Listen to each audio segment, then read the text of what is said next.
আমার নাম ডলি আবেদিন, বর্ধমান কানলা ব্লক থেকে এসেছি বা কানলা থানা থেকে এসেছি। আমি 62 বছর বয়সে স্বাস্থ্য থেকে রিটায়ার করেছি, হেলথ ডিপার্টমেন্টে চাকরি করেছি। আমি হেলথ সুপারভাইজার ছিলাম এবং টেলিমেডিসিন নিয়মিত আমি করে সাকসেসফুলি হয়েছি। এবং এই প্রথম এনজিও মিটিংয়ে এলাম, এতদিন সরকারি স্টাফই ছিলাম।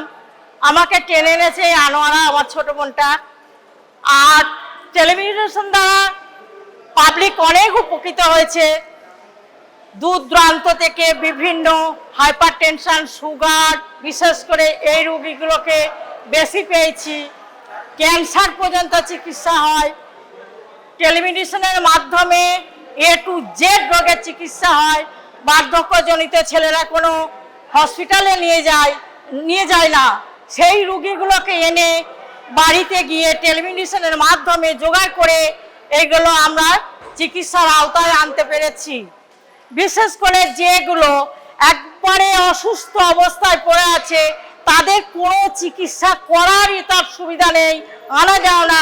তাদের প্যালিয়েটিভ কেয়ার দিয়ে বাড়িতে গিয়ে প্রেশার মাপা, সুগার মাপা, তার সব কিন্তু রক্তচাপ দেখা, তার সব কিছু ব্যবস্থা করা হয়েছে।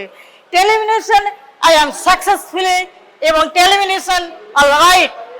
তার মধ্যে এআই যদি এসে যায় তাহলে আমি আরও সাকসেসফুলি, এবং আমি খুব গর্ব করে বলছি এই এনজিওতে এসে এআই এটা চালু হোক, এবং চালু হয়ে গেছে অলরেডি। তবু আমি আশাবাদী এটা সর্বত্র চালু হোক। এর ওয়েবসাইটটা কিভাবে চালু হবে না হবে, মোবাইলে কিভাবে খুলবো না হবো, প্লিজ একটু গ্রুপে দিয়ে দেবেন। নমস্কার।